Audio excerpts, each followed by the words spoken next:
Grabando. Hola, hola, bienvenidas y bienvenidos entonces a esta tarde, 10 de mayo del 2021, acá en tu Muchas CFG pandémico gracias. favorito.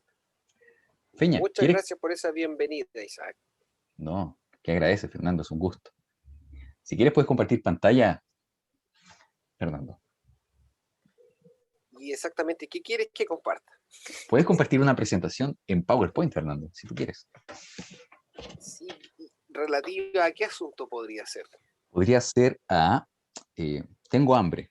Podríamos hablar de quizás perspectivas culturales, perspectivas eh, históricas de la comida, los hábitos, aquellas Ah, cosas de sí, las cuales no siempre hay registro. Me genera una eso, curiosidad especial hoy. eso es importante, Isaac. Yo no sé si la gente podrá soportar una clase como esta con hambre. Así es que si tienen hambre realmente, podrían aprovechar y van a buscar algún bocadillo, porque esta clase yo creo que nos va a dar hambre. ¿Mm? Mm. Tengámoslo presente. Muy bien. Bueno, considerando el receso que dicen por ahí que se les pasó volando, eh, nosotros estuvimos pensando en cómo podíamos continuar con nuestro programa. Tenemos esta clase es una clase en donde vamos a explicar también algunas cosas. No solo se trata del contenido, vamos a conversar un poquito para que podamos ver lo que viene también, ¿no? Tenemos que generar una instancia productiva ya de parte de nuestros estudiantes y vamos a entrar rápidamente en materia para aprovechar los tiempos. Bueno, hay dos personajes que además de viajeros eran escritores. Eh, Tienen la gracia de haber dado a luz largos trabajos, pero curiosamente uno de estos trabajos pasó siglos en el desconocimiento y el otro pasó décadas en escritura, lo que nos está diciendo que no es fácil el mundo de la publicación. ¿Eh? Todavía, todavía es difícil el mundo de las publicaciones. Pero estos sujetos son don Francisco Núñez de Pineda y Bascuñán y Fray Peña, Diego de Rosales. disculpa, quizá alguien no entendió el comentario, sobre todo la gente más nueva, esto de las Así. publicaciones. Sí. Sí, Mundo no sé si, científico, cuéntales tú mismo, Isaac. ¿cuento yo? Ya, ¿ustedes saben cómo, de qué vive un científico o alguien que se dedica a las ciencias sociales, ciencia en sentido amplio? ¿Alguien me puede decir por ahí, lo puede hablar? Decir como, sí, los científicos se dedican a De la caridad. bien de la caridad. Exacto, de la caridad estatal, tal cual, bien. Básicamente, la gente concursa fondos de investigación y a estos fondos se accede gracias al ranqueo que obtienes de publicar libros, patentes comerciales o artículos científicos, lo cual eh, impone entrar a un sistema bastante criticado hoy en día. Por ejemplo, si yo genero un artículo científico, muchas veces debo pagar 2 millones de pesos o 1,5 millones para que proceda esa publicación, en términos de que debo pagar los costos editoriales. O bien los costos los asumo como autor o los asume quien los va a leer y deben pagar por bajar un artículo científico. Tremendo, tremendo. ¿Por qué tan caro? 2 millones, 2,5 millones puede ascender. Y esto genera que se entre en una carrera en donde la gente publica para obtener fondos y publica cantidad más que calidad. Publica lo que está de moda más que no sé, los llamados internos a responder preguntas importantes. Quizá estos personajes que vamos a estudiar ahora escribieron desde la necesidad de comunicar, pero no la necesidad de obtener fondos de investigación en un lapso menor a 4 años, con una presión enorme por publicar al menos 2 artículos por año en revistas de alto impacto en inglés y dentro de un conjunto de artículos llamados EASY o WOS, que son de los de más alta categoría, comillas. Así que hay un temazo en ciencias respecto a esto de publicar. Ese era mi comentario, Feña. Disculpa la Sí, lágrima sí, que... no, está preciso el comentario. Yo justamente vengo de estar conversando respecto de estos eh, sistemas de indexación y de clasificación y a cuál conviene más y cuál da más puntuación y todo ese tipo de cosas. Bueno, estos dos sujetos escribieron largos trabajos, los escribieron especialmente después de haber estado en contacto con el pueblo mapuche. Tienen una visión del interior y del sur del país que no era compartida por el resto de los habitantes. En un sentido son también pioneros y rupturistas, ¿eh? Van a cambiar algunas de las imágenes mentales, eso que llamamos representación, ¿eh?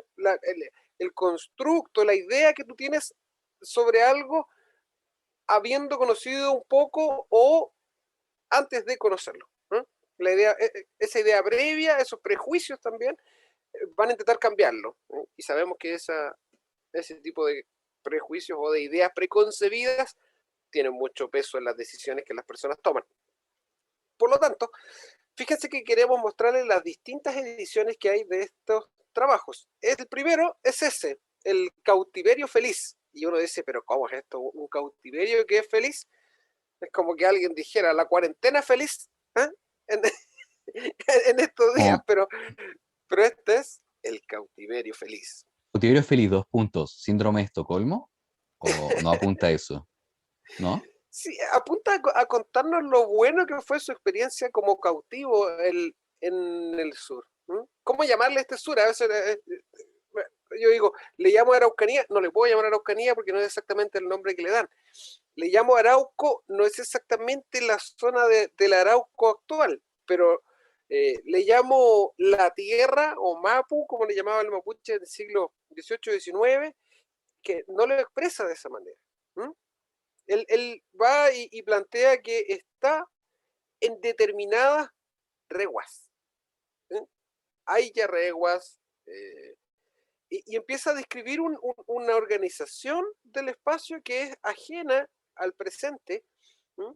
Y va mencionando los lugares según el, en su palabra, cacique que controla el lugar. Entonces lo que vemos es una sucesión de territorios en donde habita un cacique y otro, y los lugares se llaman, eh, por ejemplo, Camino de Piedra, es un lugar donde va a estar, es como Repocura.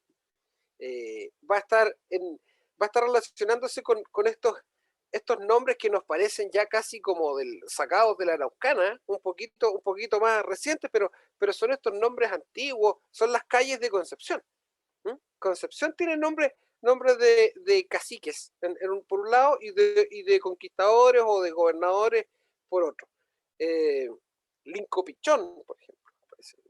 Lientur, son estos sujetos protagonistas del siglo XVII, que van a estar en el libro El cautiverio feliz, que fue un manuscrito como el que estamos apreciando en este lado, y que con el tiempo, y con mucho tiempo después, se convierte en un tomo de la colección de historiadores de Chile, un intento de publicar los manuscritos que había en los archivos españoles, en manos de coleccionistas, que tuvo José Toribio Medina. José Toribio Medina se llama bibliófilo, amigo de los libros, y este bibliófilo fue por el mundo ¿Amigo? con una misión: encontrar los manuscritos y los libros, documentos, cartas, lo que tuviera que ver con la historia del país. Y gasta sumas inmensas en comprar papeles viejos a medio romperse, y viaja y paga copistas para que hagan transcripciones de los documentos en Sevilla. Y en su momento, antes de estar en Sevilla, estaba en el archivo de Simán, se escribe Simancas, es como Simanzas, en la parte sur de España, y trae documentos, y cuando se muere, los dona a la Biblioteca Nacional con una condición: que su discípulo se quede a cargo de esa sala, que se va a conocer como Sala Medina, que está al segundo nivel de la Biblioteca Nacional, donde ustedes pueden encontrar, además de los miles de manuscritos y los tomos impresos, una colección de monedas, porque era numismático Medina, un tremendo globo terráqueo y una serie de pinturas que están en el techo, que van contando la vida de este sujeto que se convirtió en su momento en la persona que más libros publicó en la historia de la humanidad. mandó a publicar muchos manuscritos. Creó su propia imprenta, o sea, todo un aparato de publicación. Y eso es lo que hace que al presente las dos bibliotecas más relevantes para el mundo colonial estén ahí, la Biblioteca Medina, y la otra es la biblioteca que tiene la John Carter Brown Library en Estados Unidos. Entonces, gracias a esas gestiones conocemos El Cautiverio Feliz, que después tuvo ediciones en la editorial universitaria, y yo me acordé de esta edición porque esta es la que tenía en mi colegio, la primera vez que lo leí. Yo leía esa bibliografía complementaria En y yo tercero la básico. leía. En tercero Y básico. yo la leía. No, primero medio. Y después, Extraña. esta de acá, Zigzag, que era de mayor difusión, papel de roneo. ¿No? Esa, y me acordaba de nuevo porque esa la tenía mi abuelo y me la regaló. Como no terminé de leerlo en el colegio, me lo leí después. Después, esta la publicó la facultad. Y aquí, a ver, aquí son 2 tomos en realidad. Aquí la tengo. Y dentro de esas estaban estas imágenes que son dibujos del siglo XVII respecto de la guerra de Arauco. Impresionante. Y el último libro es un libro sobre la relación que establece con su captor, Maulicán, don Francisco Núñez de Pineda, que era nada más y nada menos que el hijo del maestre de campo general, que es el equivalente a ser el comandante en jefe del ejército.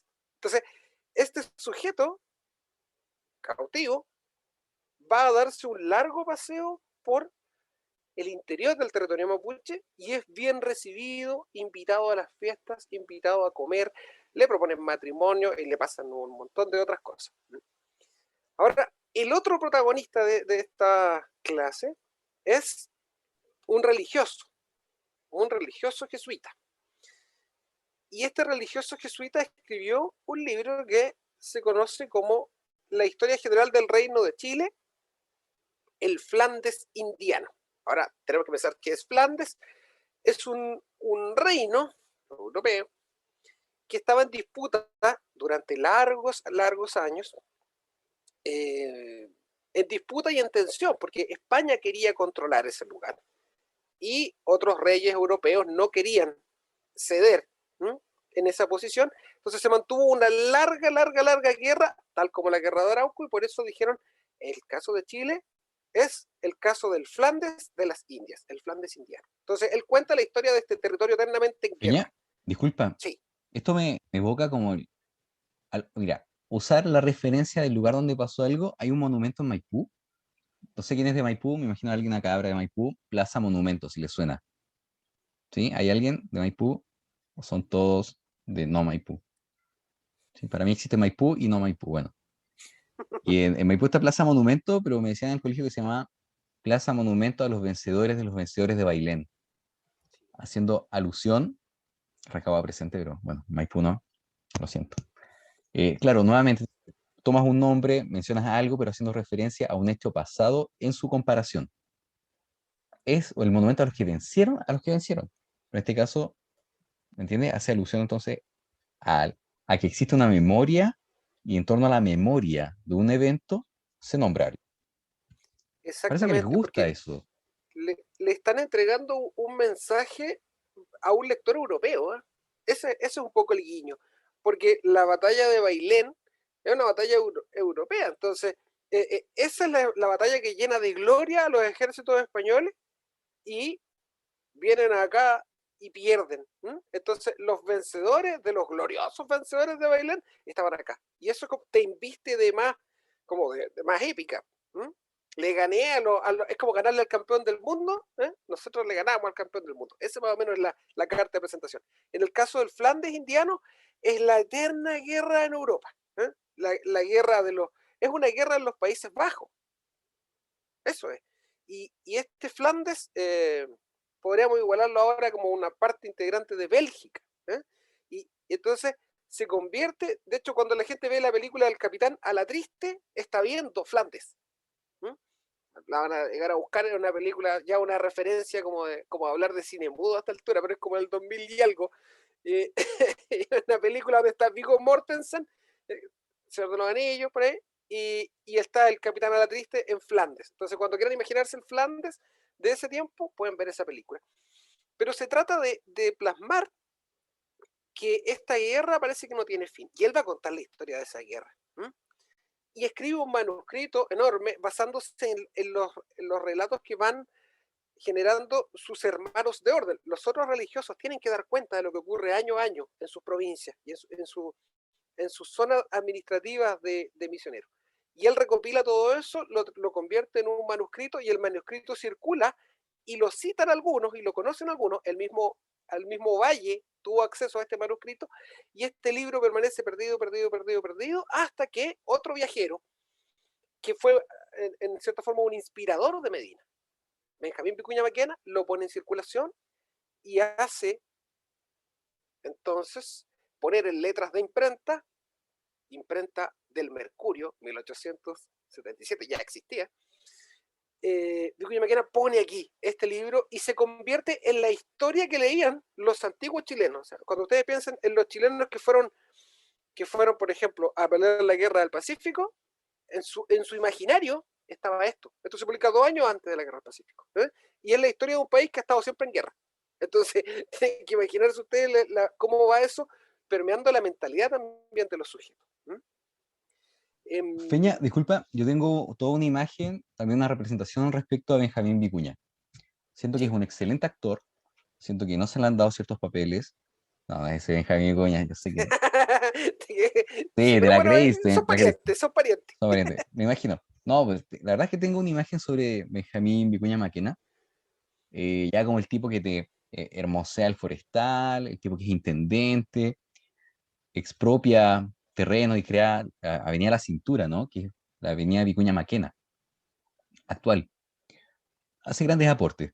Sin embargo, también tengo la impresión de que es un personaje que, es, que si bien aporta, ¿no? Como con estos elementos, también tiene una perspectiva del pueblo mapuche que no es positiva. Entonces es como un personaje que se le ama y para mí también se le odia. Sí. Y también se desconoce un poco su rol, ¿no? Es recordado por su acción y todo lo que influye en el Cerro Santa Lucía, la remodelación de Santiago, es el gran urbanista de Santiago, pero a la vez que es el gran urbanista de Santiago, es también el gran promotor de la ocupación de la Araucanía, el gran civil que está detrás de eso. Hubo un debate encendido en el Congreso Sí, y Vicuña Maquena llama a ese proceso, él propone la conquista de Arauco, ¿eh? Le llama conquista, y las conquistas son a fuego y sangre. No, exacto. no es Mira, y ahí te señalo esto, Fernando, porque si él pone a disposición la historia que lee el chileno de finales del siglo XIX, va a ser una historia que esté eh, en línea con su forma de pensar o en línea con lo que él quisiera que se observara. En tanto, mi pregunta para ti es, ¿cuál es la perspectiva de este texto respecto al pueblo mapuche? ¿Los muestra bárbaros? ¿Los muestra acogedores? ¿Qué escapa de este texto? Alguien escribió algo en el chat, quizás. Sí, y es súper importante lo que dice, estoy haciendo mi tesis sobre el cautiverio feliz. Bueno, vamos a cambiar de tema, se acabó la clase. No, y necesita la edición, la vendían en la facultad en papel digital. Yo no sé si está, aunque han estado digitalizando. Mi sugerencia siempre es, escriba a la biblioteca de su facultad y solicite que digitalicen el texto. ¿Mm? O lo otro es, escríbale a la profesora que le vamos a mostrar a continuación el dato. No sabíamos que teníamos un tesista en cautiverio feliz, Qué eso es muy buena. bueno. Oye, pero José, hola, José, ¿estás ahí escuchándonos? ¿Cómo va con la tesis? ¿Tienes algún dato que tirarnos? ¿Algo que decir? ¿Algo, un aporte? ¿Cómo? Eh, es que el texto es súper largo, entonces yo creo que podríamos hablar toda la clase del texto si es que nos ponemos a hablar del cautiverio. ¿Mm? Pero Ah, claro, el grande rasgo es que sí, es muy, muy, muy, muy bueno. O sea, es recomendable para todo el curso que lo estudien, que lo lean, que por último le peguen una mirada, porque tiene cosas extrañas. O sea, por ejemplo, traduce el latín en verso, por ejemplo. Un tipo muy culto de Pineda, muy, muy culto. Aparte de ser un oficial del ejército y tener una posición importante en la sociedad española, en la sociedad mapuche él también logra entrar muy bien y aporta tiene una tesis súper, podríamos decir, o anarquista, ya, o sea, contra la forma del gobierno español, y él se mapuchiza, se indianiza, se mapuchiza, y desde esa posición, digamos, favorable al mapuche, sin dejar de ser muy cristiano, elabora toda una crítica, así que no, podríamos estar hablando mucho del libro. Bueno, muchas gracias, José, y éxito con la búsqueda del texto. Sí, aquí le vamos a dar el dato de la persona que le va a decir si es que hay o no hay copia o si hay alguna digital.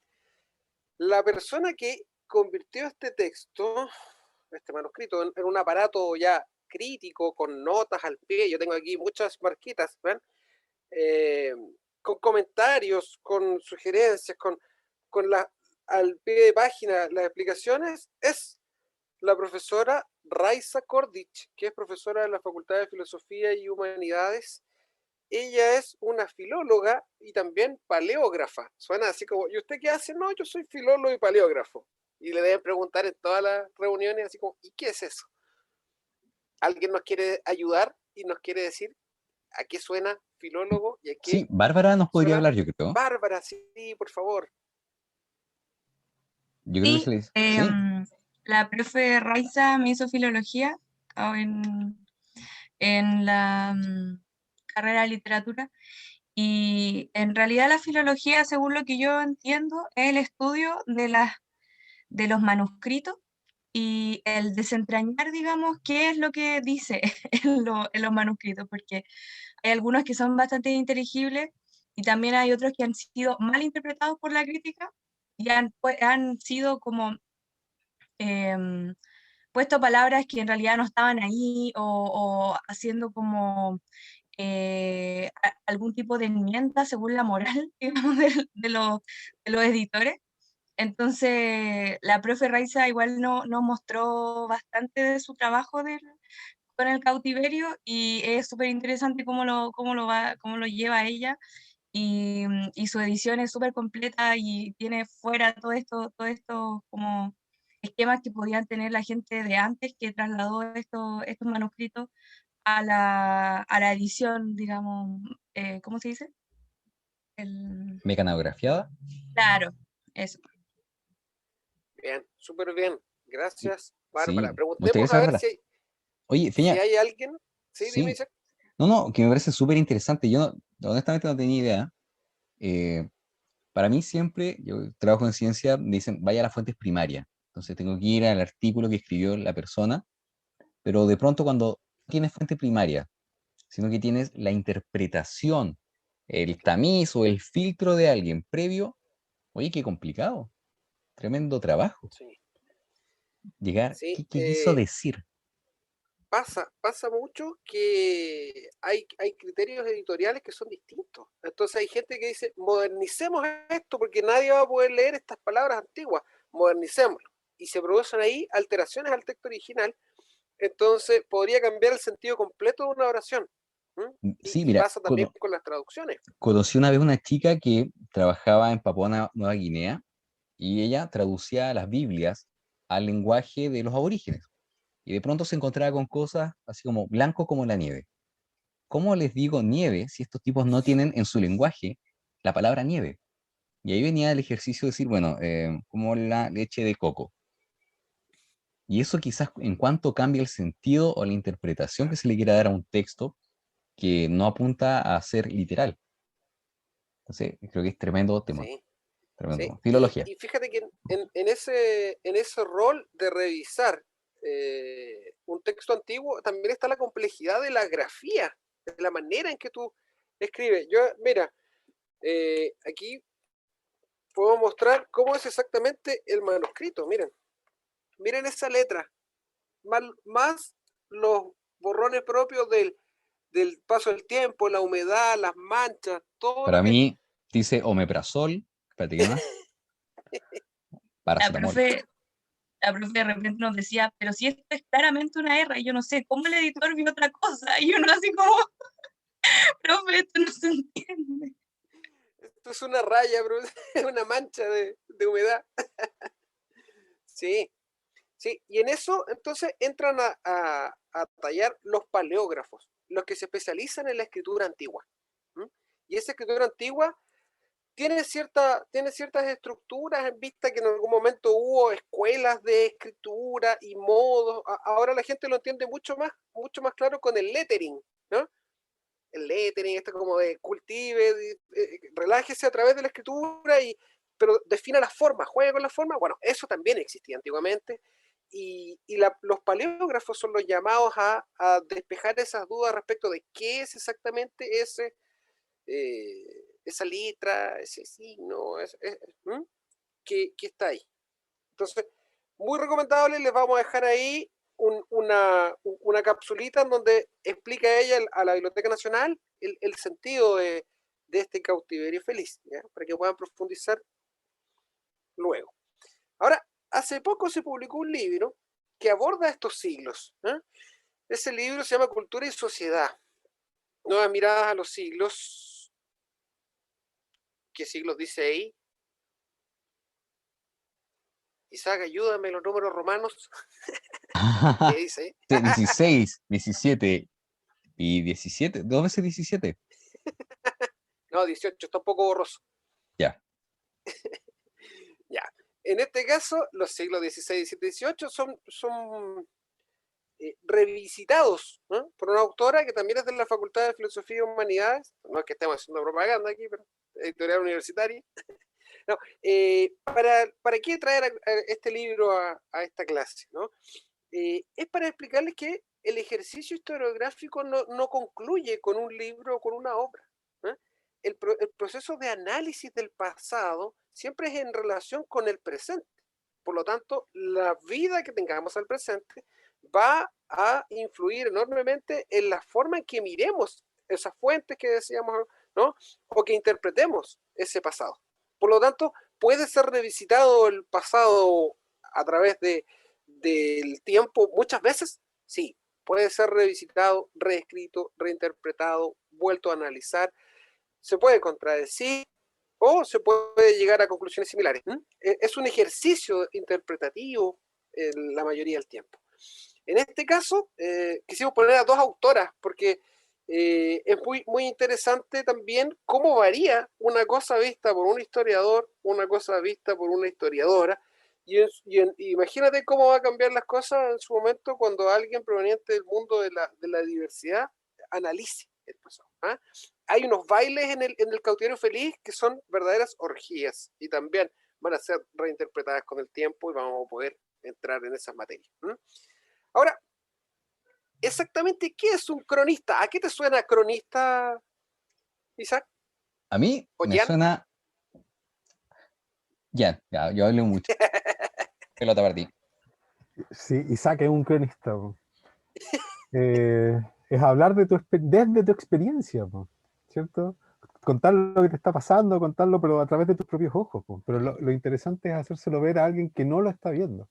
Es como intentar hacer vivir al otro lo que tú estás viviendo. Para mí eso es un cronista. Y ahí Qué buena descripción. están todas las historias de Isaac. Po. Claro. Para mí Eso. es como cronista y viene de Cronos, está diciendo. Cronos. O no tiene nada que ver. Me dice que ¿Sí? Cronos ¿Sí? tiempo, el cronómetro, el cronista, el cronograma, dendrocronología. ¿Cachai esa, no? Dendrocronología, Sí. que ver los anillos de los árboles. Por ahí, Cronos tiempo. El paso del tiempo dejando vestigios y alguien contándonos acerca del paso del tiempo, ¿no? Una cosa así. Sí, el cronista, bueno, nada nos impide ser cronistas. Esto es una invitación también para la gente del curso. Nada nos impide ser cronistas. Solo bastan las ganas de articular un relato. Y ese relato puede ser, en nuestro presente, ese relato puede ser audiovisual, ese relato puede ser escrito, ese relato puede ser solo un audio. Depende como quieran ustedes transmitir el paso del tiempo. ¿Y con qué intención? ¿Para quién? ¿Para qué? Pero el cronista es alguien que describe lo que vive, lo que ve, lo que ha escuchado también. Y como testigo de un tiempo, refleja también esa visión de un momento, de la historia de la humanidad. Entonces, podemos decir que un cronista es un espectador, pero también es un protagonista de lo que va sucediendo. Así es que aquí tenemos a nosotros a nuestro cronista Núñez de Pineda, ¿no? Dibujando el aspecto de y el desenvolvimiento de una batalla. También es como dicen con los caricaturistas, ¿no? Ilustradores, es un cronista gráfico. También está dibujando ahí su experiencia y su vivir.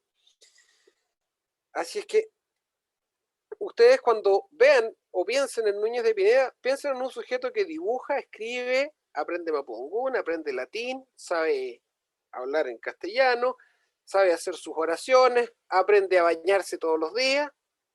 Nada de eso es algo que ustedes estén impedidos de hacer.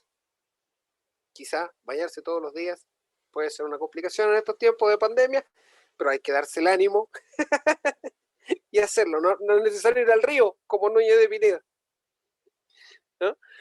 Sí, veamos un poquito de la vida. No sé si alguno, porque a veces se hace muy monótono cuando solo es uno el que habla. ¿Alguien de ustedes quisiera leer uno de estas flechitas que nos puede ayudar? Yo me ofrezco, pero es muy fome. De estar aburrido escucharnos nosotros. Sí, porque nosotros éramos los participativos del curso. Sabemos que la gente participativa termina siendo profesor. Pero, Sí, por favor, veamos quiénes van a ser los próximos profesores. Gente participativa que se sume. pero una lectura divertida, porque que te lean así como Eso. que me quiero matar, ¿no? Ya, Están si quieres, peleando por leer. si quieres yo puedo leer, mira. O sea, ¿qué pasa, Feña? Tuve clase en la mañana y siento que la gente está muy cansada. Parece que sí, ¿eh? Hoy mi clase de la mañana estuvo silenciosa como nunca. Sí, yo no sé si es porque no me puse el audífono, pero está muy, muy silenciosa. Bien, A veces pasa. voy con esto. Dice, nacido en Chillán en 1607, fue el hijo del maestre de campo general Álvaro Núñez de Pineda, una de las más altas autoridades militares del país. El mismo llegó a ostentar dicho cargo con posterioridad a su cautiverio a manos mapuches, con posterioridad a la batalla de las Cangrejeras, cerca de Yumbel. O sea, rescató de eso que el tipo viene de una familia, de un linaje militar, por tanto, no era un vecino a pie. Eso rescato. Claro. Era un vecino a pie. Y lo de las cangrejeras me suena muy extraño. Sí, cangrejera suena como... ¿Qué es Lugar eso? de cangrejos. Más nada te digo. Dice, se Muy bien. mantuvo cautivo, y aquí pongo especial atención porque esto me llama mucho, me inquieta. Entre el 15 de mayo, y así con fecha, Sí. cronista, está diciendo, tiempo. Tenía Entre el su 15, smartwatch, smartwatch, veía ahí cómo iba a estar el tiempo y la fecha. clarísimo. Oye, 2 semanas de pandemia y yo no sabía qué día era de semana. Te digo, bueno, se mantuvo cautivo entre el 15 de mayo y el 20 de noviembre de 1629, protegido por su amo Maulicán, de la zona de Repocura, actual Cholchol, al norponiente del actual Temuco, que en aquel entonces no existía como ciudad. O sea, tuvo un amo, era un cautivo, pero no era esclavo. Creo que es distinto eso, ¿no?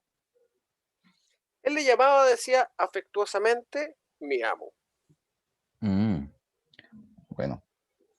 En 1673, luego de un par de décadas de redacción, concluyó su manuscrito Cautiverio Feliz y Razón Individual de las Guerras Dilatadas del Reino de Chile. Recién en el siglo XIX fue No, me publicada equivoqué. Me reedición de faltó su... la U. No te preocupes. Apuesto que él también tuvo errores en su texto. ¿Sí? No te preocupes. Fue publicada una reedición de su obra en el tomo 3 de la colección de historiadores de Chile y documentos relativos a la historia nacional en 1863. ¿Quieres que lea eso? También. No, resumamos esto porque lo puede leer la gente en sus casitas, Sí, esto lo en van a su leer, tiempo lo vamos a libre. subir a Google Eso. cuando tengan tiempo. Bien, hagámosle el resumen de esto. ¿Qué es lo que busca con esto de guerras dilatadas? Explicar por qué han sido tan largas. ¿Por qué ha sido tanta batalla y no se logra llegar a una paz? Piensen ustedes, en 1629. Para 1641 va a ser este gran parlamento del que vimos imágenes, ¿no? Con ramas de canelo, el marqués llegando a caballo, pero faltan unos años todavía para eso. Y él está explicando la razón que dilata en el tiempo estas guerras. Esta guerra y estas batallas. Habiendo escuchado los testimonios de los loncos, y aquí está lo interesante, el sujeto entiende Mapudungún. Y puede conversar con ellos y puede, aunque en ocasiones también dice ahí, pide que le expliquen, pero entiende, o sea, hay un manejo del Mapudungún ahí que lo hace más común de lo que uno pensaría en el presente.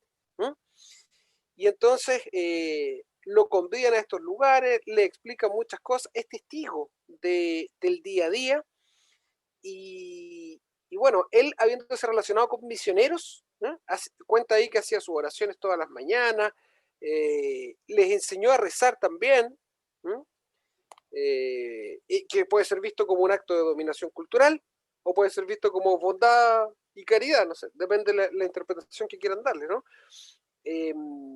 Cosa interesante, él sí es capaz de ver los abusos que estaban cometiendo sus compatriotas, y desliza una crítica bien lapidaria, y habla muy mal de cómo se han comportado muchos sujetos de origen español. Entonces, no es un diagnóstico benevolente en donde ellos son la representación de la caridad cristiana y nada por el estilo. Él dice, claro, aquí hay abuso, le llama desnaturalización, mutilaciones, o sea, lo dice. ¿Qué otro tipo de cosas le quedan en evidencia con este paso? Y aquí vamos a entrar en el detalle. Se da cuenta de que hay una riquísima gastronomía, y aquí es donde nos empieza a dar hambre ya hasta ahora, una vida espiritual. Ya no está hablando solo del demonio, aunque lo menciona muchas veces, muchas cosas las atribuye al demonio, a la maldad, a brujos, pero está viendo la existencia de una vida espiritual, y describe ceremonias que habían estado vedadas a otros observadores. Va a ser testigo de un machitún, y va a ser invitado a reuniones y encuentros de índole política, de índole religiosa, o sea, va a ser un testigo. Y habla exactamente de lo que nosotros ya hemos visto en el curso, que se arriman a los cerros algunos de estos sujetos, y que viven en unos cerros, y estuvo ahí desde 1600, a pesar de que el manuscrito se conoció mucho después, pero estaba ahí la información. A veces nos falta leer con más profundidad las cosas.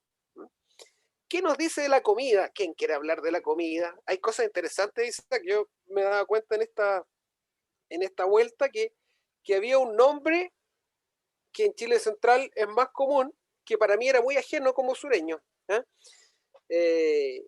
Miren. Big Mac, ¿no? Claro. No sé si alguien, de verdad, hice la pregunta de hace un rato, no era retórica, no sé si alguien quiere leer o les carga leer y en realidad Yo creo que es lo sí, peor ¿no? de la vida. Yo creo que no quieren leer. Me cuesta que en clase lean presencial cuando proyecto un texto y miro con cara de amenaza. No, Así pero que nuestros estudiantes del CFG son gente motivada y es alegre. distinta. Sí, Yo mira, creo lo que que sí. sí yo te puedo decir, mientras alguien se anima a leer, es que la clase pasada mencionamos cómo Alonso de Ovalle describe en su texto, que es el primero que llega a Europa, o sea, se revela antes que esto es escrito, y habla del cambio en la alimentación, habla del cambio y la incorporación de algunos cultivos en Chile. De hecho, da pie para que otros naturalistas luego se explayen respecto a qué es introducido y qué es nativo. Pero aquí, por lo que me muestras, existe un relato de lo que le están dando de comer, o sea, de primera Sí, fuente, y estamos hablando de algo así como como 80 años después de la llegada, ¿no? Del español, 80, claro, 90 años, ¿no? Estamos hablando casi un siglo de invasión. Interesante. exactamente. ¿Alguien quiere leer la primera cita? No, yo creo que no quieren leer. Simplemente desbloqueen su micrófono, digan yo y leen, ¿no? Ya, Están profe, yo tomando voy a leer. tecito. ¿Por ahí? Bárbara. Bien, Grande Bárbara. Porque mientras están en las faenas y en el trabajo de sus tareas, tienen puestas a trecho muchas vasijas y tinajones de chicha, con que los van brindando en diversos fogones, ollas con diferentes guisados, asadores de carne, perdices, gallinas y longanizas, de que van comiendo al pie de la obra, como dicen, y a la noche es la fiesta, la boda y el baile con entretenimientos joviales. O sea, ya existían las longanizas. Ya, muy bien. Algo que le llame la atención, a lo mejor alguien me quiere decir, profesor, puso guisados con Z. Está escrito así. ¿Por qué? Porque las palabras y la forma de escribirlas también van cambiando en el tiempo. Aunque se puede sumar eso al desconocimiento o a la forma específica de Claro. escribir de un sujeto. Pero en este caso está transcrito el texto tal como estaba. Ahí se dice es una transcripción y algún como paleográfica, llamémosle. Pero textual también le podemos llamar, ¿no? Y cuando alguien transcribe, incluso con los errores ortográficos o con la manera en que estaba escrita antiguamente, le pone a veces, y ustedes lo van a encontrar en los textos, que dice sic, que en simple se transcribe tal como estaba. ¿Ya? Gracias, Bárbara. ¿Alguien más que quiera leer? Sí, me llama atención, Peña, me llama atención que diga gallinas, en tanto la gallina no es chilena, la gallina es europea. Entonces ya hay una introducción de elementos foráneos de la alimentación. Igual que la ¿Estás seguro, longaniza. Isaac? Sí, No, no, los galliformes no son nativos. El orden que ¿Cuán agrupa, seguro estás, Isaac, de eso? mira, por ahí comentan, es polinesia la gallina, que no es americana, Oh, no es americana, Feña. De hecho, sí, en efecto hay indicios de que lo habrían traído desde, no sé, la Polinesia. El único Isaac, ¿y los galliforme huevitos azules? es que puede ser una variedad que lleve 500 años siendo domesticada, ¿me entiendes? Sí. Pero no, no tenemos por acá en Chile, el único galliforme que encuentra es, así asilvestrado es la codorniz, que llegó de California en 1840. O sea, Así tú, que tú apuestas porque la gallina es totalmente foránea. por ahí, mira, dicen que en Mocha hay gallina prehispánica, dice Ariel Lodrán. Yo no manejo ese antecedente, Ariel. Sí sé que galliforme es un tema complejo. Así que ahí tienen los zoarqueólogos mucho que Eso, indagar. tema de investigación. Porque aquí es cuando nos dicen los investigadores, nos dicen, Ah, pero perdón. profesor, la palabra relativa a las gallinas, y hay un montón de datos que nos están llevando a pensar en esta conexión polinésica, ¿no? Que la palabra hacha, por ejemplo, es la misma como en Japón, en la Polinesia y en la Araucanía. Sí, Entonces, igual yo Feña, creo que vamos a... disculpa, el hecho Sí, que hagan longaniza, ¿longaniza de qué? ¿De pudú? ¿Longaniza de huemul? ¿Longaniza de guanaco? Entonces, si era un vamos a ovino, ver un de qué será. caprino, un cerdo, eso es español. Entonces, por lo que veo aquí, hay elementos. O sea, si esta gente está capturando españoles, ¿cómo no capturaron una gallina? ¿Cómo no capturaron un cerdo? Yo creo que ya hay elementos, ¿no? O sea, parece Oye, y Pero vamos a seguir ignorando que mientras hacían sus faenas y sus trabajos tenían sendas tinajones con chicha. Qué buena manera de trabajar. ¿ah? Y son tremendo. muchas vasijas ahí tiradas. Tinajones, Bueno, o sea, una tinaja ya grande, pero un tinajón ya es... Imagínate. Miren, notable. y más abajo, no sé si alguien quiere leer, si alguien quiere hacer feliz a un profesor esta tarde fría de Yo, otro, Muchas gracias. el chupete quiere. Chupete Soso. Sí, el día está de cumpleaños, Chupete Soso, pero bueno. Nos trajeron de res fresco unos pollos bien aderezados, con mucha pepitoria de zapallo, ají y otros compuestos, con un plato de sabrosas papas y un cántaro de chicha de frutilla, que es de las más cordiales que se beben. gracias Darwin. Muchas ¿Qué le gracias. llama la atención aquí? Todo. ¿Qué Pepitoria significa que Zapallo sea cordial? Cordial. es como, ¿será un eufemismo? Oye, está muy cordial El, el copete. qué cordial el sabor. No, pero cordial en esta oración tiene que ver con que no es agrio ni muy fuerte el sabor, ¿no? Que es como algo que no produce repulsión, produce agrado. Entonces, a diferencia de otras chichas que después describe, que las describe como agrias, muy ácidas, fuertes, desagradables al gusto, dice que esta es cordial, ¿eh? La chicha de frutilla. ¿Frutilla? pepitoria? ¿Qué son esas cosas? ¿Ah? La pepitoria, miren, y nos está diciendo que consumen pepitas de zapallo, de ají. Y esta gente no tenía miedo de la diverticulosis, Isaac. ¿Qué es lo que les pasa? Creo que ¿Ah? no tenían diverticulosis. Muchas semillitas, probablemente no. No lo creo. Sí, Y si lo tenían, interesante, sufrir nomás, no queda otra. interesante dieta, ¿ah?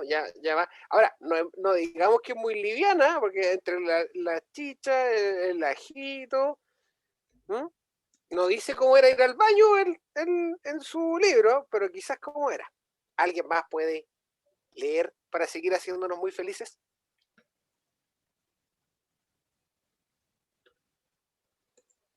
Ya yo leo. Gracias. Recibióme placentero brindándome con un jarro de chicha, y el viejo Yancareu, su padre, con un plato de mote con muchas achupallas y hierbas del campo que dan buen gusto a sus guisados, y la hija del viejo me trajo otro plato de papas y unos pedazos de cecina sin sal, mal seca al humo y un jarro de chicha de frutillas. Gracias, Muchas Valentina. gracias. Isaac, quiero preguntarte, A ver, dime. tú como habitante de Chile Central, Así dice. ¿qué sabes de las achupallas? De la chupalla no tengo idea, que es una achupalla. Conozco la chupalla, pero no las achupallas. Ya. Porque fíjate que hace muchos años nos mandaron a leer un artículo que estaba publicado en una revista que se llamaba Achupallas. Y Achupallas es un sector, entiendo, y aquí nos puede corroborar alguien de Viña del Mar. ¿Hay alguien de Viña del Mar o que conozca un sector que se llama Achupallas? Dice yo, Nicolás. Alguien está escribiendo. Por favor, si nos puede dar más referencias de Achupallas, Nicolás. ¿Qué es? ¿Dónde queda? ¿Cómo luce? Dice, mira, a través del chat dice, es un sector ¿Ya? y, ¿Alto o bajo? y eso, dice que es un sector ¿Húmedo, seco? En el cerro. del cerro. Las achupallas dicen por ahí, ¿son un tipo de planta o no? Qué buena pregunta. Yo les debo confesar algo, queridas y queridos. No lo sabía hasta el momento en que me encontré con esta frase. No le llamaba achupallas a esas cosas en el alto. Entonces, podemos suponer, Nicolás, que es un lugar húmedo de Viña. ¿Sí?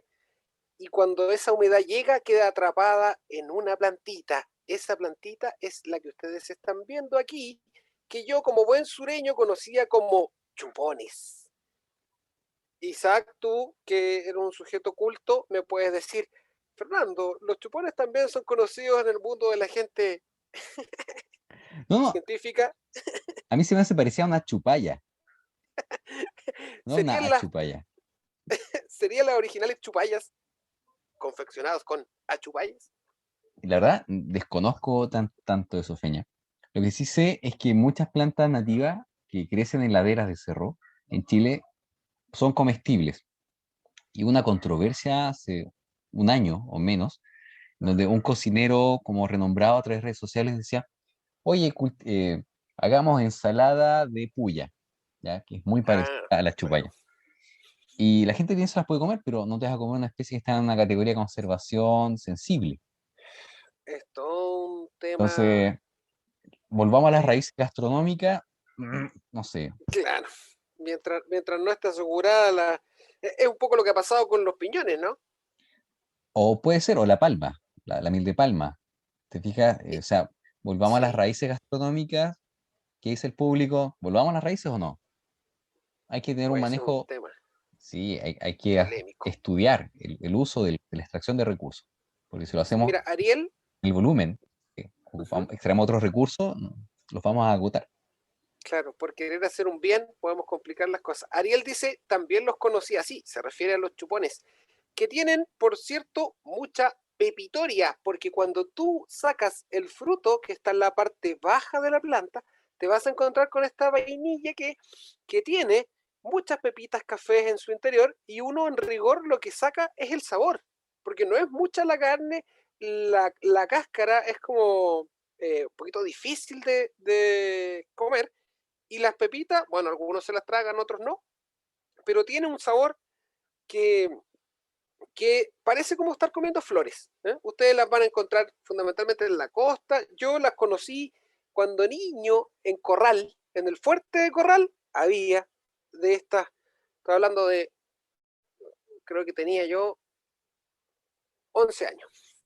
30 Fuerte años. de Corral, y de repente mi papá llegó y dijo, mira, hay chupones, y sacamos esto, y de ahí en adelante siempre en la costa de la Araucanía veía yo que se consumía, pero nunca supe que eran las famosas achupayas, y que probablemente ese sector de Viña se llama así, porque había achupayas. Y hay que ponerle harto ojo porque a lo mejor esos dibujos que tenía Ovalle sobre Valparaíso tengan achupayas, así que hay que volver a mirar los viejos dibujos.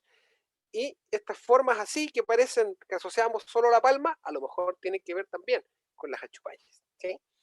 Ya. Otro detalle interesante, había mote con achupayas. O sea, ustedes van Pero a puede ir ser ahora, motemey, podría ser de maíz. exactamente. Entonces ustedes van a ir ahora y cuando se quieran lucir y estén ahí en la Divina Comida en televisión, voy a decir, estoy preparando un rico mote con achupayas gracias al curso de viajero y naturalista que tomé alguna vez con unos profesores que ya olvidé. Ah, ¿se imaginan? Sí. Al respecto, Isaac. Bueno, hay muchos ejemplos de la comida y de lo bien surtida que era la alimentación. Muy distante a Sí. esta idea que nos enseñaron a nosotros, ¿no? Los mapuches, no, una bolsita con harina y con eso se acababa la comida, ¿no? Claro, lo que más permea es que te dicen que son cazadores recolectores y ahí queda. Ahí queda. No se anda mucho. No. Ahora, Feña, por lo que estoy viendo, entonces, desde la historia o desde las humanidades, el registro a través de la crónica nos revela la costumbre, nos revela la alimentación. Pero en ciencias tenemos otras estrategias para saber qué es lo que comía alguien. Y no sé si acá alguien del área más de ciencias tiene algo que contarme.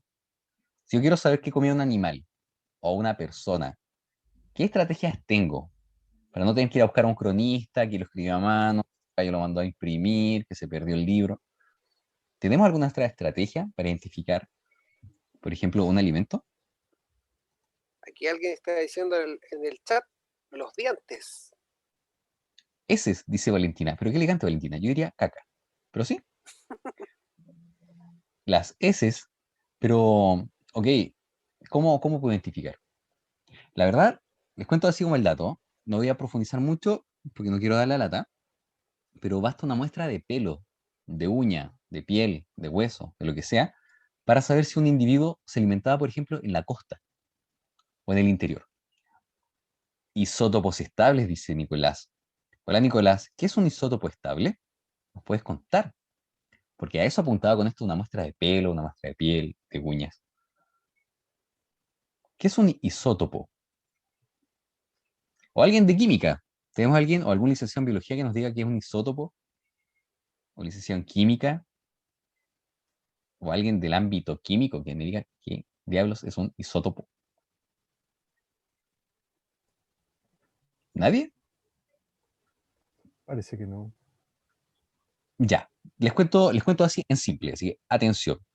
Un átomo, como por ejemplo el hidrógeno, se caracteriza como que tiene un número atómico. Tiene una cantidad de protones, ¿de acuerdo? Pero hay hidrógenos, un protón y un neutrón, o un protón y dos neutrones, o un protón y tres neutrones, y así. Pueden variar. Esta variación en el número de neutrones cambia la identidad del elemento, pero sí establece que podamos decir que hay isótopos de hidrógeno. Así también hay isótopos de oxígeno, de nitrógeno. Por ejemplo, te podrías encontrar en la naturaleza el oxígeno 16, 17 y 18. Y aquí suena como a ciencia ficción, suena muy extraño. El tema es el siguiente, chiquillas, chiquillos. Muchos procesos físicos y biológicos lo que hacen es discriminar qué tipo de isótopos se incorpora en tu cuerpo. Y eso genera que, por ejemplo, al habitar en la costa, tu alimentación, el tomar agua, comer alimentos que provienen de la costa, tengan una marca que se conserva en tus tejidos. O sea, podemos ir a la metáfora de que tú comes y tú eres lo que tú eres, el lugar en donde vives.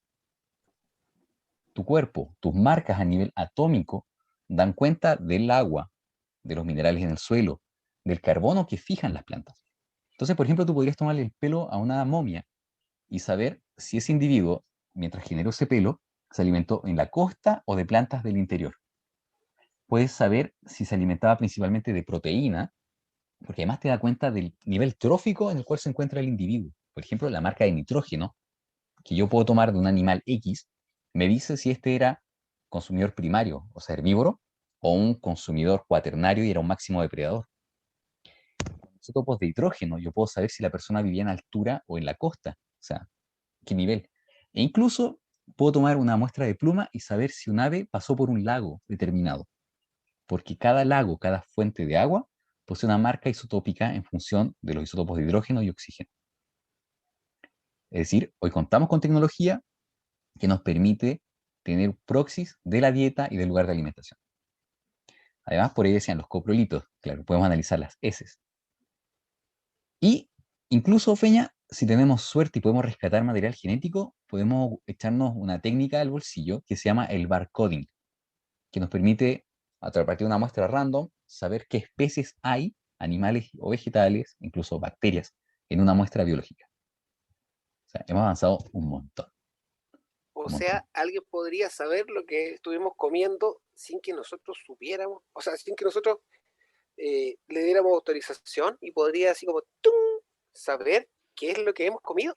Con una muestra tuya de pelo, Feña, yo podría saber cuál es la proporción de alimentos de origen marino que consumes y el nivel de proteína que consumes. Y si me aguanto el asco y tengo una muestra de esa es tuya, Fernando, que yo no quiero, y esto que quede claro, no quiero hacer esto, podría eventualmente evaluar qué estás comiendo. Si carne de res, si pescado, si pollo, choclo, ¿de acuerdo? O sea, hoy hemos avanzado muchísimo, muchísimo. Sin embargo, para comprender lo que pasó en el 1620 y algo, necesitamos referirnos a estas fuentes. Mira Eso qué te quería comentar. interesante la explicación de los isótopos, Isaac. Fíjate que aquí Nicolás y Ariel avanzaban justamente una respuesta de ese tipo, que Nicolás decía que, claro, que permitía también saber si las dietas son costeras o del interior, y Ariel decía que los átomos del mismo elemento tienen una cantidad diferente de neutrones. Bien, o sea, tienen solo que atreverse a decirnos las Pero mismas díganlo, cosas que eso, tienen que atreverse nomás, díganlo. aquí se pierde el miedo. Sí, porque es más bonito cuando mucha Eh, gente habla. Y escuchar a un mismo tipo aburre. Sí, sí. Y Sí. Nicolás añade que, mira, además los huesos nos dan cuenta de lo que pudo haber pasado con alguien en los últimos 10 años. Ah, eso es clave, sí. Mira, te doy el ejemplo de lo que se hace hoy en día. Tú capturas un ave y sin matarla, toma una muestra de sangre y de pluma. Entonces, la muestra que analices de pluma te va a decir de lo que se alimentó ese animal cuando generó la pluma, es decir, la estación opuesta en la que te encuentras.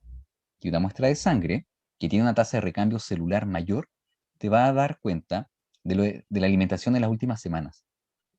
Por tanto, dependiendo del nivel de recambio celular que presenta un tejido, es la temporalidad de la incorporación de la marca isotópica.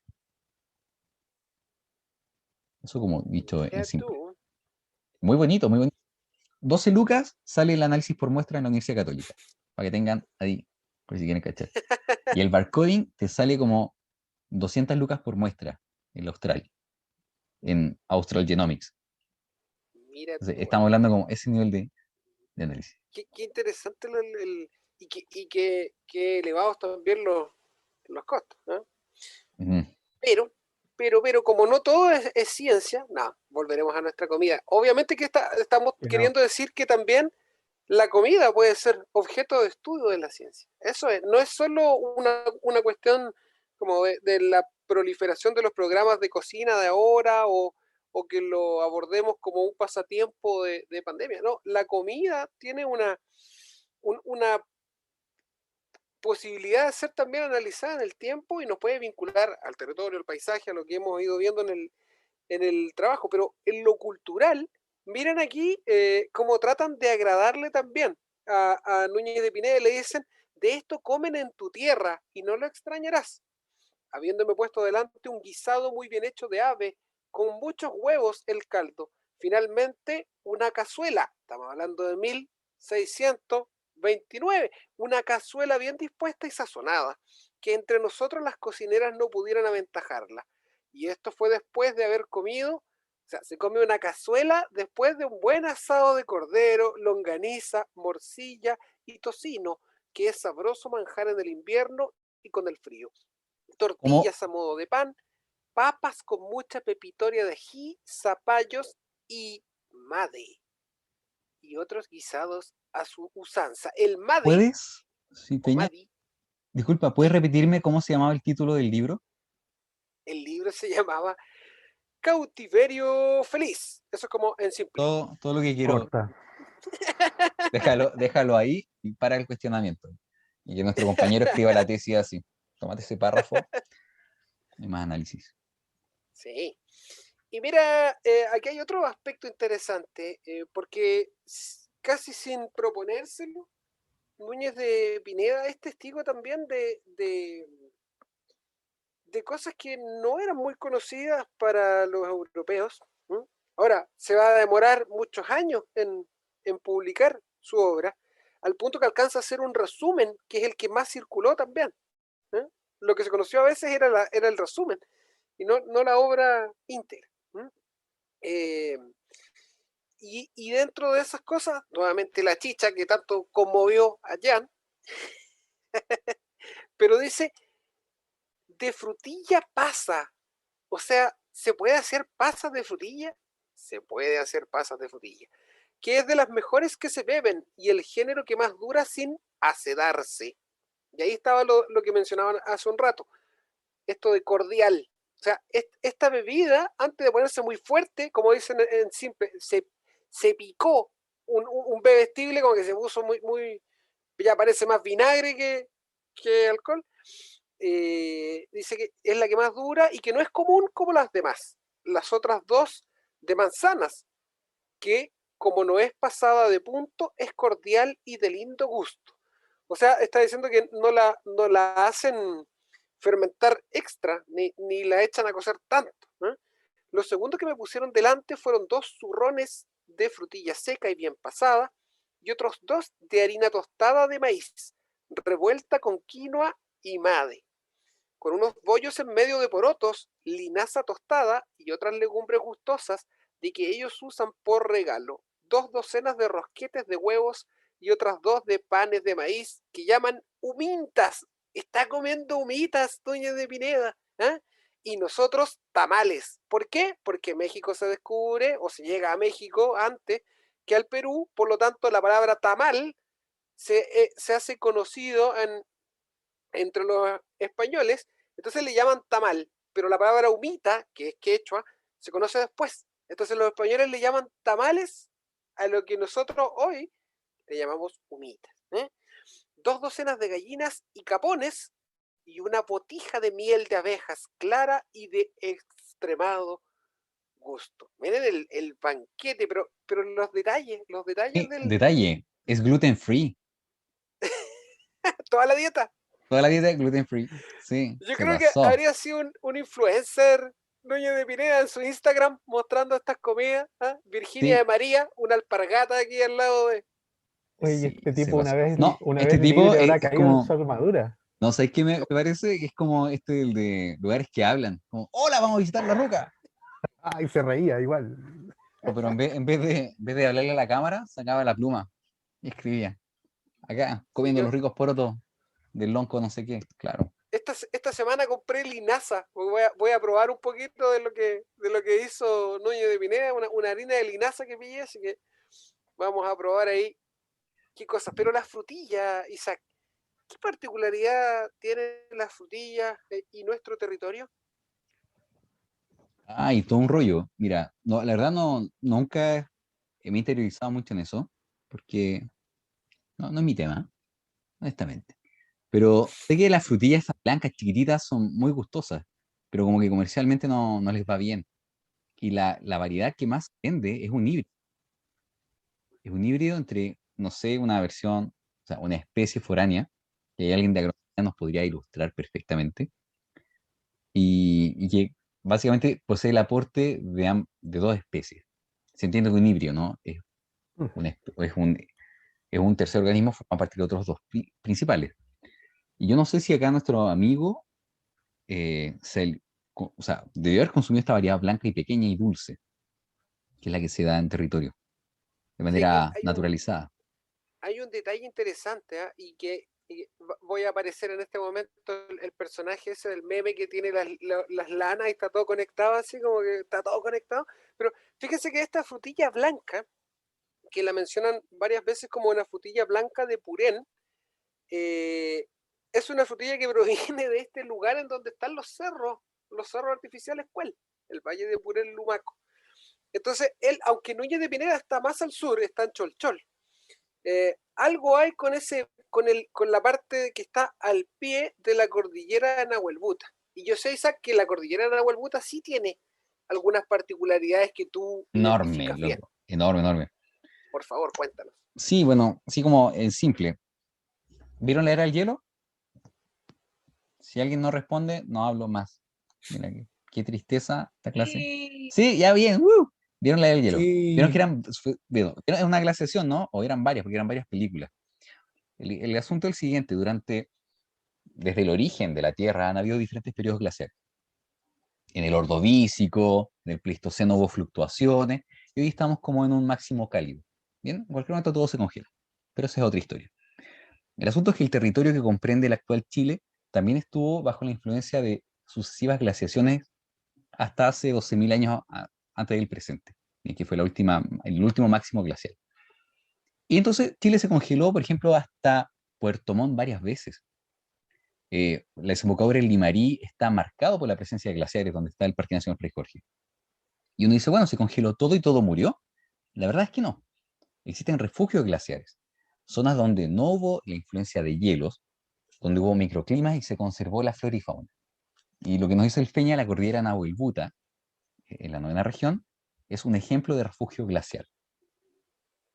¿Cómo se sabe? Bueno, cuando se inventó la máquina del tiempo, en 1800... No, eso es imposible. Pregunta para el público, ¿cómo creen que se supo que ese era un refugio glacial? ¿Cómo tú podrías saber que algo fue un refugio glacial? Porque hay un letrero que dice aquí, ¿Aquí refugio. hubo un refugio por las rocas? No. Fíjate que la idea del refugio, eh, imaginemos lo siguiente. Espérate, en el chat estaban escribiendo harto, así que voy a mirar. Dice, por los pocos cambios en las especies que habitan, por las rocas. Y alguien más dice algo. Me voy por el letrero, dice Ariel. Cierto, Ariel es muy fácil con el letrero. Mira esto. Imagina que tienes la capacidad de observar la diversidad de especies en un contexto geográfico. Aquellos lugares que presentan la mayor diversidad concentrada en pequeños puntos y a partir de ella se han generado colonizaciones, tú puedes bien establecer que es un punto de origen de poblaciones. Entonces uno habla de modelos de fuentes de individuos y sumideros. Un lugar que fue un refugio glaciar debió ser un lugar que albergó la diversidad y que a partir de él se han generado sucesivas colonizaciones. Se cayó algo. No, Déjate solo compartir. dejé de compartir. De acuerdo. Entonces, imaginen lo siguiente. Si uno analiza la riqueza de especies en un gradiente latitudinal, un punto de alta diversidad es la cordillera Nahuelbuta. Y si tú además analizas la diversidad de genes en especies de árboles, por ejemplo, puedes notar que en la cordillera Nahuelbuta hay la mayor diversidad. Y cualquier otro punto distante a él tienen representaciones o subrepresentaciones de algunos genes.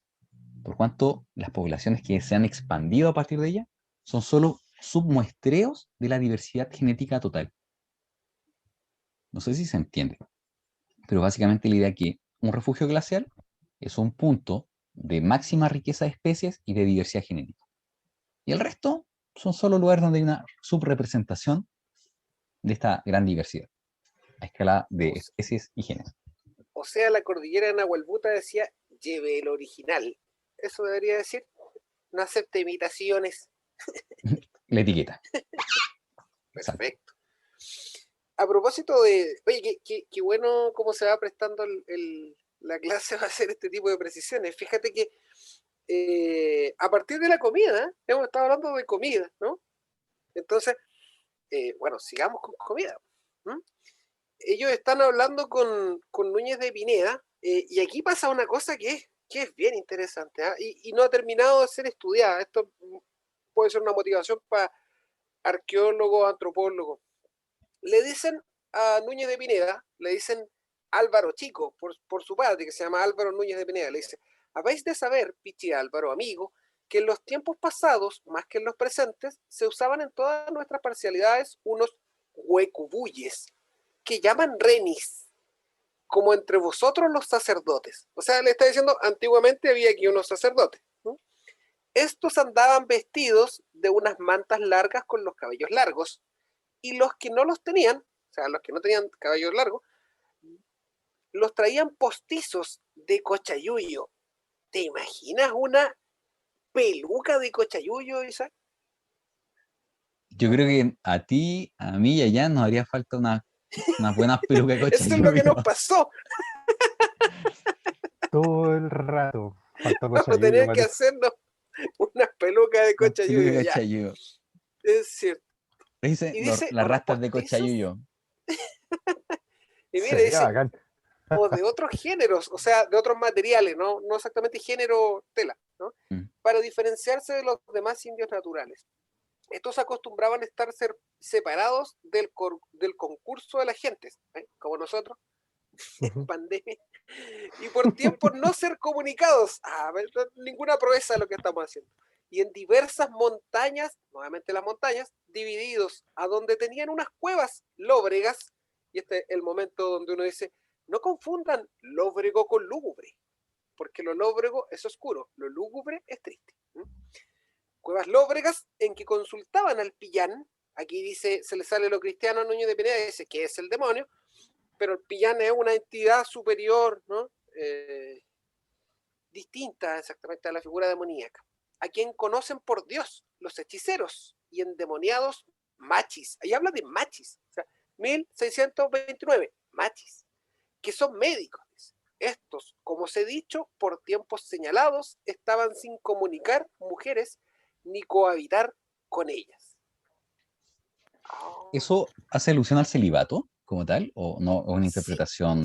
tiene que ver aquí también tiene un aspecto, porque en otras partes del texto describe la posibilidad de relaciones sexuales entre, por ejemplo, machi y otro machi u otra persona, ¿eh? Dice como que tiene un ayudante, y no hay no hay un tema de división de género al estilo nuestro, ¿no? Son sujetos que transitan ahí. Es bien, eso también es material como para otro trabajo más adelante, que alguien le ponga ahí Ujú. más ojo. Y bueno, los cerros nuevamente, ¿no? Pero nos sigue hablando de guisados de aves, perdices, corderos. Esta es como una clase, perdón los que sean vegetarianos, no es personal. Dice, y terneras gordas con diferentes saínes de pepitorias.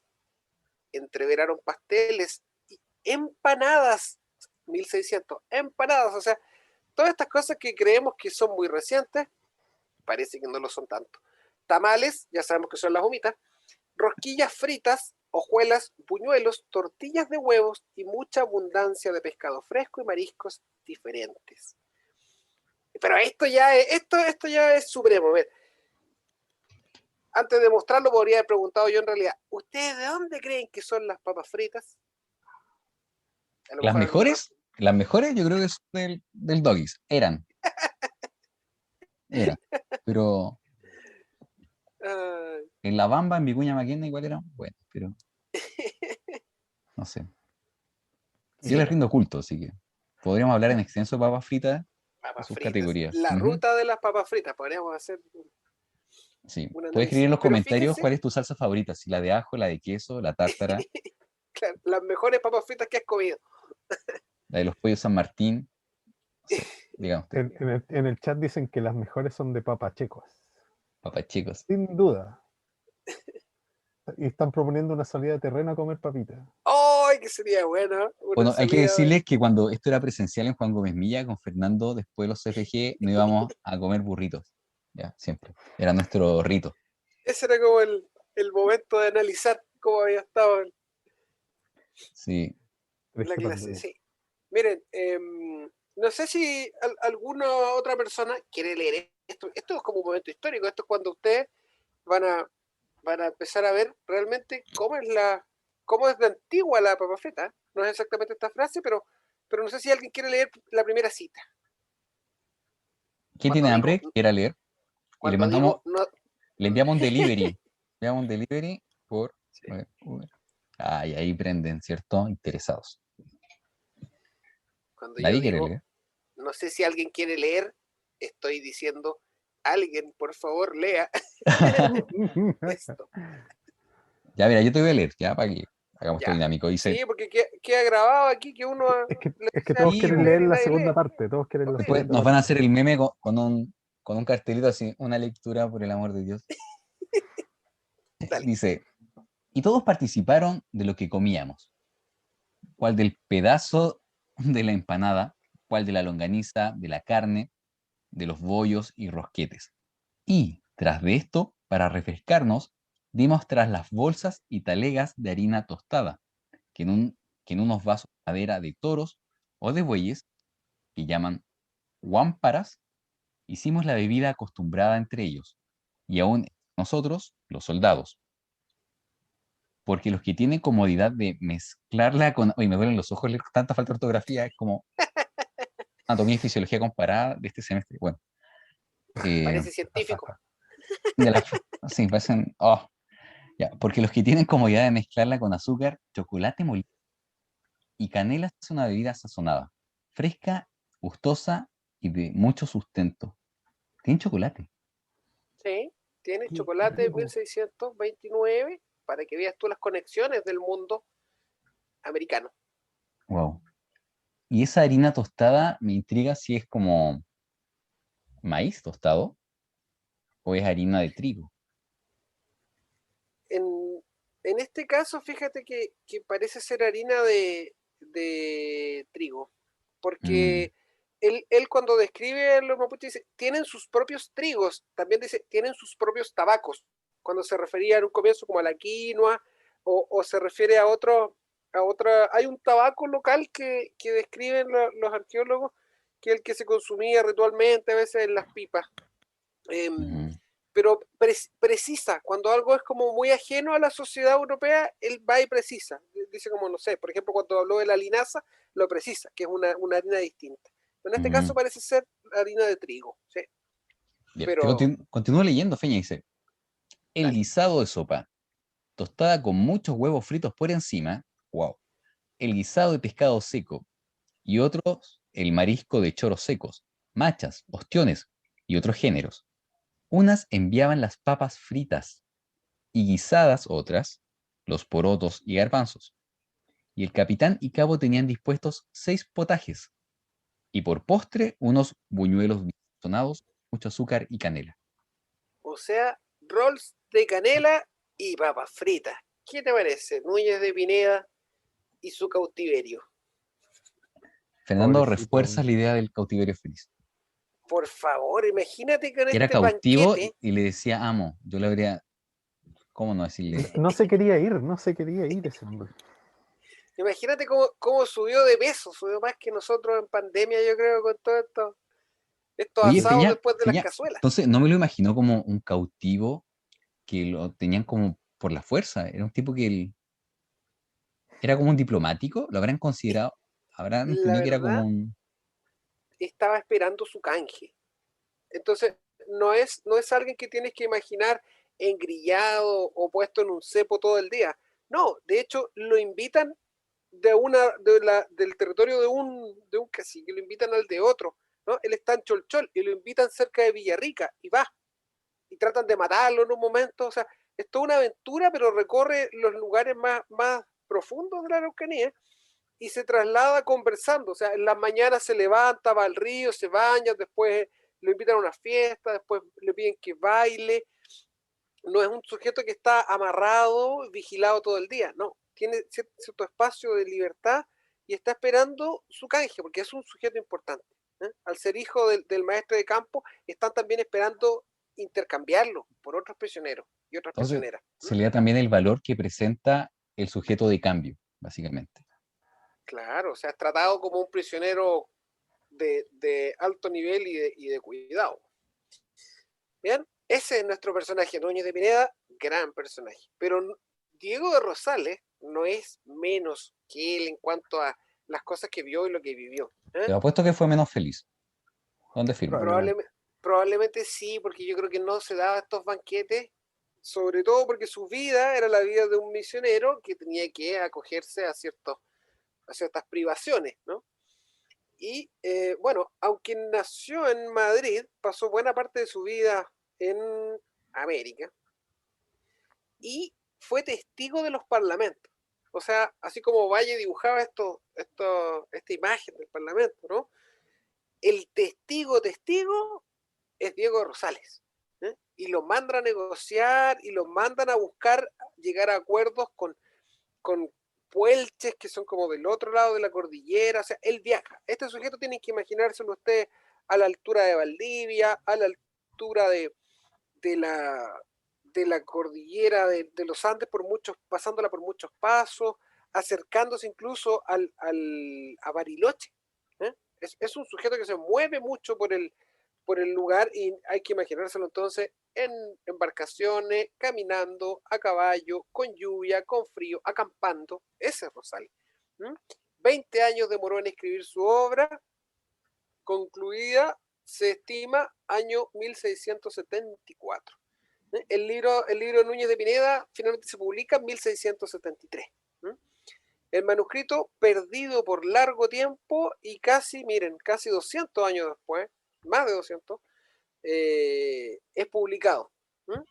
Lo encuentran un poquito antes, se demoran en componerlo porque es muy largo, varios años, lo arman y entonces se conocen estos 3 tomos. Con el tiempo también hubo una reedición en 2 tomos y han salido algunos documentos convertidos después en libro, como el manifiesto apologético de los daños de la esclavitud, o sea, realiza una crítica a la esclavitud, que es como que hoy alguien estuviera escribiendo, un religioso escribiendo sobre el conflicto en la Araucanía, por ejemplo, y estaría criticando, por ejemplo, la cárcel. O sea, son sujetos frontales. Y además tiene un sumario de su historia general, que son estos resúmenes que ocupan para promocionar la obra y convencer a alguien de publicarla. Entonces, tienen suma y epílogo o sumario. Estos 2 autores escriben un resumen de su obra, porque saben que 3 tomos o que 2 tomos es una cuestión importante en aquellos años, y el porcentaje de sujetos que lee es esto, muy pequeño. ¿Qué cosas valiosas tiene? Describe detalladamente el territorio, como es un viajero, habla de los ríos, del ancho de los ríos, el temple de la tierra, ¿no? La forma, todo. Y le sirvió de inspiración a Ovalle. Entonces, no todo lo que Ovalle describe fue visto por Ovalle, fue visto por este otro viajero también, o exclusivamente en algunos casos. Entonces, se vale Ovalle de los testimonios de otros y no lo menciona mucho en su texto, ¿no? Él se convierte como en el referente. Entonces, cuando uno lee a estos sujetos, tiene que tratar de ver estos marcadores de lo vio, estuvo ahí, lo vivió en carne propia.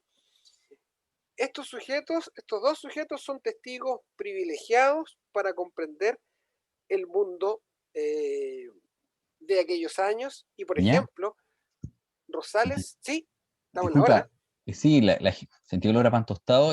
¿Quién está con el pan tostado? No sé. Vayan a verlo, se está quemando. Porque sí, estamos como en la hora. Estamos en la hora. Pero De ya esto es, tú sabes, el final del final.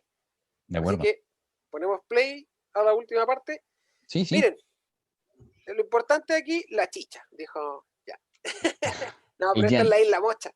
La Isla Mocha, ustedes saben que hablamos en un momento en que se cruzaba a ese otro lugar, que era el lugar donde se vivía la otra vida, ¿no? Pero Rosales tiene la virtud de que describe la Isla Mocha, es un gran conocedor. Y ya hay aves, camellos, papas. ¿Camellos? ¿Aves? ¿Camellos? Ya, ustedes se están imaginando a lo mejor un camello al estilo del desierto del Sahara, pero estamos hablando de camélidos, son los camélidos americanos. Nos va a dar referencia respecto de cómo visten, por ejemplo, cascabeles, peines, cuchillos, cuentas de vidrio, ¿no? Añil, que es un material ocupado para teñir de azul el color sagrado, ¿no? Un montón de cosas, hachas de hierro, dice aquí, ¿no? Eso lo va a describir también porque es un gran testigo Diego de Rosales. Pero nosotros tenemos un desafío para nuestra otra semana y para nuestro curso. Este desafío consiste en que ustedes escriban. Ustedes ahora como escritores. Eso está interesante. Por lo tanto, le vamos a dejar ahí la indicación para que ustedes puedan escribir, pero ¿qué es lo que queremos? Que con todo lo que ustedes han visto, escuchado, repensado, el pasado nuestro, transformen este camino que hemos hecho en conjunto en un cuento, ¿m? En un cuento que ustedes puedan, o en una historia que ustedes puedan contarle, pero contarle a un niño. Ese es el ejercicio. Es un ejercicio, sabemos que es un ejercicio elaborado porque en realidad traducir una información es una operación compleja, pero creemos en ustedes, ¿no? ¿Isaac? Sí. Feña, eso, te quería decir que lo que vamos a generar es una rúbrica bien precisa, porque luego van a surgir las preguntas, ¿y puedo ponerle un dibujo? ¿Y cuál es la extensión? ¿Y debe tener referencia? Yo creo que la idea que está detrás con esto con Fernando es que ojalá podamos hacer algo que se conozca. Y ustedes pueden ser autoras o autores de un cuento. Entonces, y yo creo que con Fernando y con Jan también vamos a escribir un cuento. Así que todos manos a la obra. ¿De acuerdo? Todos seremos cronistas. Tenemos cronistas y mira, la idea para mí y con Fernando, porque somos profe y Jan también, colega, es no dejar la universidad encerrada en la universidad, sino que ojalá poder postular a un fondo de la universidad de publicación y que lo que hagamos ahora lo podamos compartir y que pueda llegar a la gente. Bien, una forma bonita, distinta quizás de dar a conocer perspectivas, ideas, ¿de acuerdo? Entonces, más allá de la nota, piensen que esto es algo como para construir, ¿sí? Podemos tomar protagonismo en el relato de las historias y de lo que somos. Eso, yo creo que nos podemos despedir, Feña, y quedamos entonces al debe de la rúbrica, que la vamos a socializar a través de cursos o EOL, y estamos hablando. Que tengan linda semana. Eso, esperamos que hayan disfrutado la clase tanto como nosotros y estamos ansiosos, queremos ver después cómo va a ser el producto de ustedes en esos cuentos. Siempre ocurre que los cuentos que nosotros conocemos y los que escuchamos suelen ser de origen europeo, con animales europeos, con visiones europeas, con tradiciones europeas. Entonces creo que nos falta repensar nuestro pasado y volcarlo en algo que se traduzca, en una cuestión entendible, entendible, que podamos nutrir también el imaginario de personas de otras edades. Los cuentos no solo son para niños, Claro. de otras edades, y que podamos volcar esto que estamos aprendiendo, que estamos repensando, y vamos a ver ahí cómo lo transformamos. Y ahora tenemos animales, comidas, plantas, Vamos a hablar de lo que ríos, sea. paisajes. O sea, se están funando al príncipe de la Blanca Nieve, ¿cachai, no? Hay que generar cuentos. Hay que refundar Es el la momento. historia que le queremos entregar a los niños. Así que a pensar y a echar a volar la imaginación. Un abrazo, estamos Eso. pasaditos y que estén bien, Y a chiquillos, comer chiquillas, ahora. que estén todos muy bien. Un abrazo a ustedes, a sus Chicha de familias. frutillas y papitas fritas para todos. Eso, Con todo chocolate y tamales, güey. eso. Humilde. Chau, chau. Gracias, profe, que estén bien. Chao, chao. También. Cuídense mucho, gracias. Chao. Chao, profes, que estén bien. Chao, igualmente. Adiós. Chau, chau.